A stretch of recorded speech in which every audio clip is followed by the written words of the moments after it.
Job లేక ఇబ్బంది పడుతున్నారా? అయితే మెడికల్ కోడింగ్ మీకు మంచి ఆప్షన్. వెంటనే కాల్ చేసి కోర్సులో జాయిన్ అవ్వండి. Hello, dear English lovers.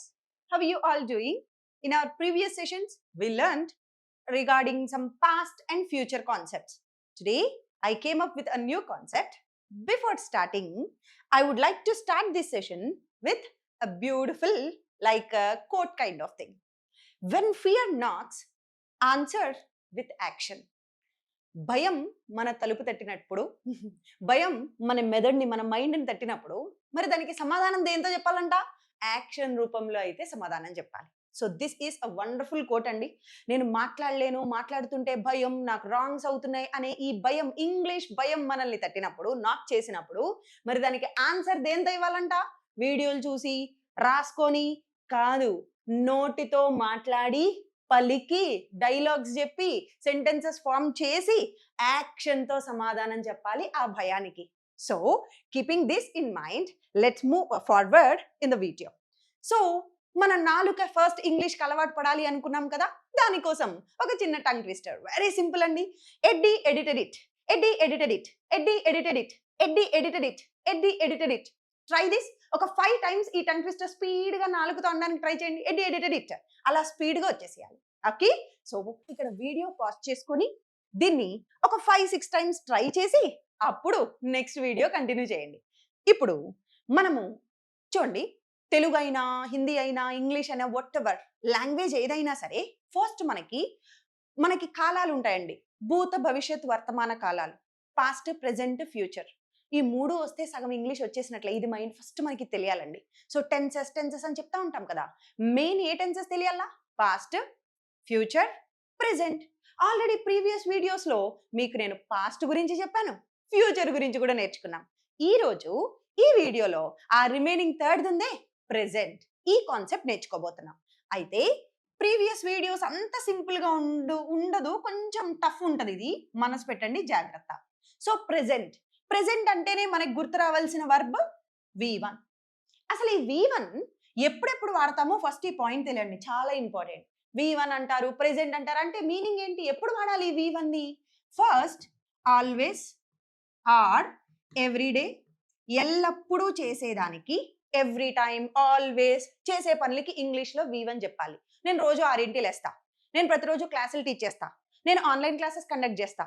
ఇది ఎల్లప్పుడూ జరిగే పని. ఎల్లప్పుడూ జరిగితే ఏ వర్బ్లో చెప్పాలి? V1. V2లో కానీ విల్లులో కానీ చెప్పకూడదు, V1లో చెప్పాలి. మరి ఇంకా ఎప్పుడు ఈ V1ని వాడతాం? యూనివర్సల్ ట్రూత్స్, ఓకే, నిత్య సత్యాలు, కొన్ని ఫ్యాక్ట్స్ చెప్పడానికి కూడా మనం ఎప్పుడు కూడా V1 యూజ్ చేస్తాం. థర్డ్ సందర్భం, ఇంకా ఎప్పుడు V1 యూజ్ చేస్తాం? మన హ్యాబిచువల్ యాక్షన్స్ అంటే మనం అలవాటుగా చేసే కొన్ని పనులు ఉంటాయి, అలవాటుగా చేస్తాం. లైక్ నేను ఐస్ క్రీమ్స్ తింటాను, నేను కాఫీ తాగుతాను, నేను జిమ్కి వెళ్తాను, ఇవన్నీ నా అలవాట్లండి. నేను గోల్డ్ కొరుకుతాను, ఓకే. సో ఇవన్నీ నేను టీవీ చూస్తా. ఇలా అలవాటుగా హ్యాబిచువల్గా చేసే పనులకి, ఆఫీస్కి 9ంటికి వెళ్తా, నా అలవాట్లు ఇవన్నీ. సో ఇలా అలవాటుగా చేసే పనులకు కూడా ఇంగ్లీష్లో ఏం చెప్పాలి? V1. అండ్ ఇంపరేటివ్ సెంటెన్సెస్ కూడా V1తోనే స్టార్ట్ అవుతాయి. ఇంపరేటివ్ సెంటెన్సెస్ అంటే ఏం చెప్పొచ్చు? సి, ఇక్కడికి రండి, కమ్ హియర్, కూర్చోండి, సిట్ డౌన్, నిలబడండి, స్టాండ్ అప్. క్లాస్ రూమ్లో most of the time teachers కానీ స్టూడెంట్స్ కానీ యూజ్ చేసేవి ఏంటి? Imperative sentences. టీచర్ పిల్లలకి చెప్పాలి, children keep quiet, okay, maintain silence, open the window, close that door. ఇలా టక్కుమని అక్కడికక్కడ చెప్పేదాన్ని ఇంపరేటివ్ సెంటెన్సెస్ అంటాం. వాటిని కూడా ఇంగ్లీష్లో ఏ వర్బ్లో యూజ్ చేయాలి? V1. సో V1 ఎప్పుడు వాడతాం అర్థమైందా? ఎల్లప్పుడూ చేయాలి, హాబీస్గా అలవాటుగా చేయాలి, టక్కుమని ఇంపరేటివ్ సెంటెన్సెస్ చెప్తాం. ఇలాంటప్పుడు మనం V1 యూజ్ చేస్తాం. ఇప్పుడు ఈ V1ని తీసుకొచ్చి మన ఫార్ములాలో అప్లై చేద్దాం. ఫార్ములా ఏంటి? Positive, negative, interrogative, WH questions. Previous వీడియోస్లో చెప్పినాను, మళ్ళీ కొత్తగా ఫస్ట్ టైం చూస్తున్న వాళ్ళ కోసం. ఈ పాజిటివ్, నెగటివ్ ఆన్సర్ల కోసం, ఇంటరాగేటివ్ WH క్వశ్చన్స్ కోసం. ఆన్సర్లు, క్వశ్చన్లు, ఇదే కదా భాష అంటే.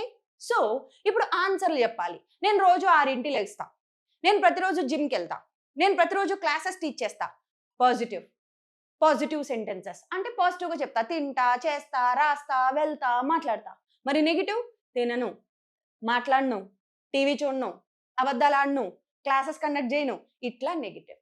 INWH అంటే ప్రశ్నలు అడగడం, క్వశ్చన్ అడుగుతున్నారు, మీరు నన్ను అడుగుతున్నారు, మీరు ఆన్లైన్ క్లాసులు కండక్ట్ చేస్తారా? క్వశ్చన్. ఓకే, కండక్ట్ చేస్తారా? Positive question. మరి నెగిటివ్ క్వశ్చన్, కండక్ట్ చేయరా? మీరు వాక్ చేస్తారా? Positive question. మీరు వాక్ చేయరా? నెగిటివ్. మీరు అబద్ధాలు ఆడతారా?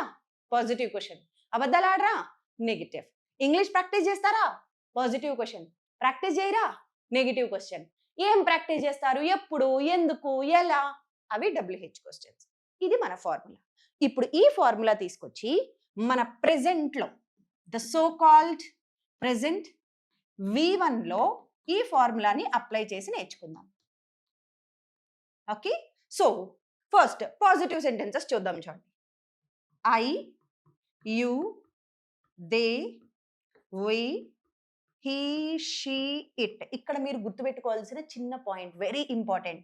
I, you, they, we వరకు ఒక రకంగా వస్తుంది, he, she, itకి మారుతూ ఉంటుంది ప్రెజెంట్లో. పాస్ట్లో మనకి ప్రాబ్లం లేదు, ప్రెజెంట్లో మాత్రం ఇది గుర్తుపెట్టుకోవాలి. నేను క్రికెట్ ఆడతా, ఐ ప్లే. మీరు ఆడతారు, యూ ప్లే. వాళ్ళు ఆడతారు, దే ప్లే. మనం ఆడతాం, వీ ప్లే. అతను ఆడతాడు అంటే హీ ప్లే అనకూడదు. ఏం చెప్పాలి? ఈ V1కి ఎస్ కానీ ఈఎస్ కానీ అప్లై చేయాలి. ఎలా? ఇప్పుడు ప్లే ఏమవుతుంది చూడండి, ప్లే ఏమవ్వాలా? ప్లేస్. అతను ఆడతాడు, హీ ప్లేస్. నేను టీవీ చూస్తా, ఐ వాచ్. మీరు చూస్తారు, యూ వాచ్. వాళ్ళు చూస్తారు, దే వాచ్. హీ, షీ, ఇట్కైతే ఉత్తిగా వాచ్ అనకూడదు, ఏం చెప్పాలి? వాచెస్. ఓకే, నేను కాలేజ్కి వెళ్తా, ఐ గో. మీరు వెళ్తారు, యూ గో. అతను వెళ్తాడు, హీ గోస్. అర్థమవుతుందా? సో హీ, షీ, ఇట్ వచ్చినప్పుడు ఇలా ఎస్ కానీ ఈఎస్ కానీ అప్లై చేస్తూ రావాలి. ఇప్పుడు ఇది మనసులో పెట్టుకొని ప్రాక్టీస్ చేయండి. సి, నేను ఇంగ్లీష్ మాట్లాడతా, I speak, you speak, they speak, we speak, he speaks, she speaks, it speaks. Okay, next, I play, you play, they play, we play, he plays, she plays, it plays. ఇవి positive sentences. So ఫార్ములాలో నుంచి first one అయిపోయింది. ఇప్పుడు ఫార్ములాలో second one చూద్దాం. చూడండి, negative. నేను cricket ఆడను. ఆడతాను అంటే I play. నేను ఆడను, I don't play.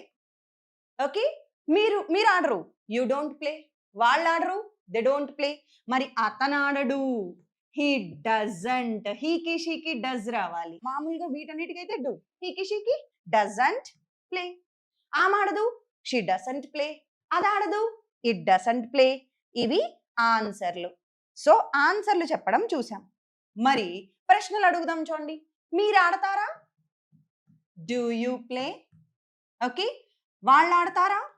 Do they play? మనం ఆడతామా? Do we play? అతను ఆడతాడా? హీకి షీకి ఏం రావాలనుకున్నాం? డస్. Does he play? ఆమె ఆడుతుందా? Does she play? ఇలా క్వశ్చన్స్ రావాలి, పాజిటివ్ క్వశ్చన్స్. మరి ఇందులో నెగిటివ్ చెప్పండి. మీరు ఆడరా? Don't you play? అతను ఆడడా? Doesn't he play? మరి WH క్వశ్చన్స్, ఏం ఆడతారు? What do you play? ఎక్కడ ఆడతారు? Where do you play? ఎప్పుడు ఆడతారు? When do you play? ఎందుకు ఆడతారు? Why do you play? ఎలా ఆడతారు?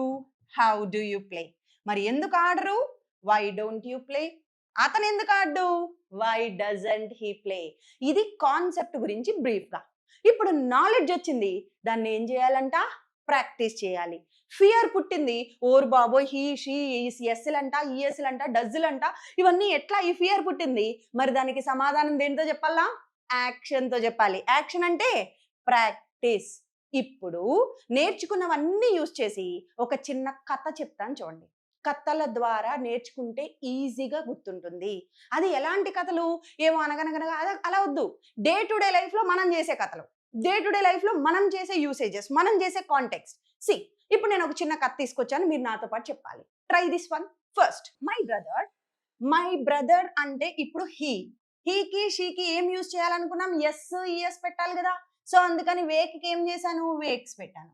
Okay, my brother wakes up early every morning because he is an early bird. ఇక్కడ మీకు ఒక కొత్త వొకాబులరీ నేర్పిస్తున్నాను. ఎర్లీ బర్డ్ అంటే అన్ని విషయాల్లో ముందుండడం అని అర్థం.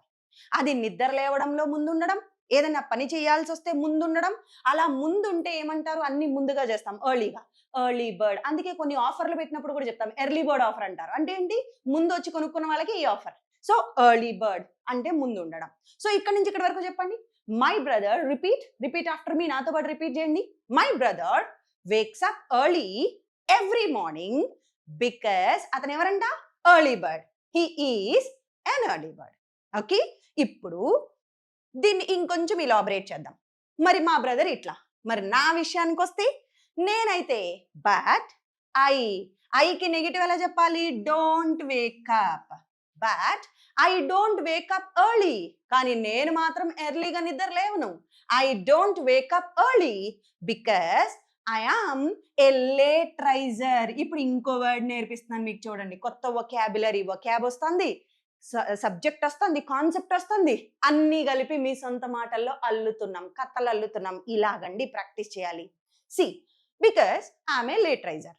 ఇప్పుడు ఇక్కడ వరకు నాకు ఒక్కసారి రిపీట్ చేయండి. ఈ వీడియో ఒక 1-2 minutes లెంగ్దీ అవుతుంది, but just stay with me, practice, because very important concept.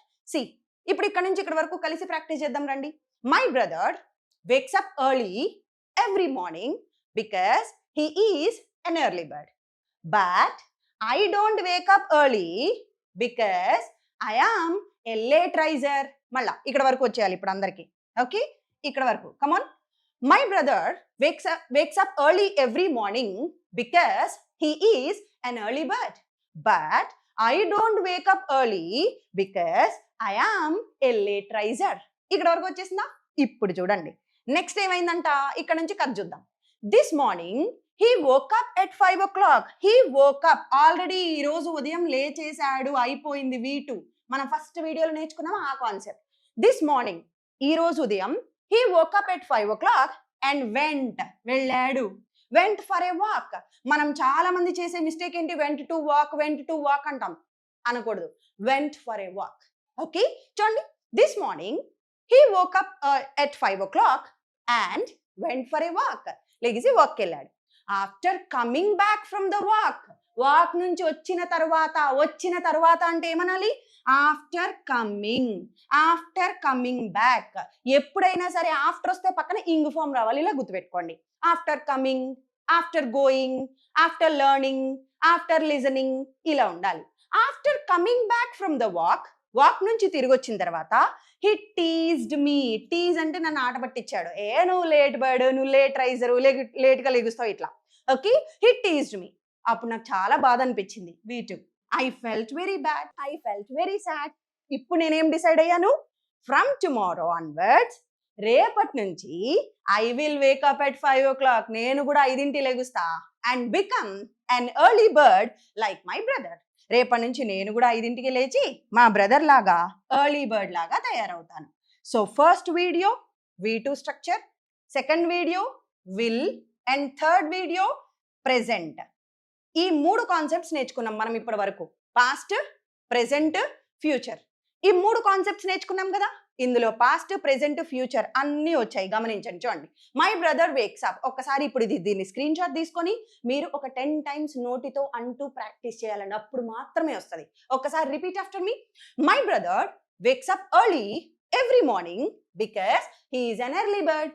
But I don't wake up early because I'm a late riser. This morning, he woke up at 5 o'clock and went for a walk.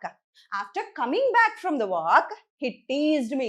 I felt very sad. From tomorrow onwards, I will wake up early at 5 o'clock and become an early bird like him. So, ఇందులో మనకి past వచ్చింది, ఇందులో మనకి present వచ్చింది, ఇందులో మనకి future వచ్చింది. So ఇంతకు ముందు నేర్చుకున్న 2 వీడియోలు, ఈ థర్డ్ వీడియో, 3 కలిపి ప్రాక్టీస్ చేసాం. అర్థమైంది కదా? So pause the video, practice it multiple times and speak confidently. Thank you so much. Let's catch up in another video.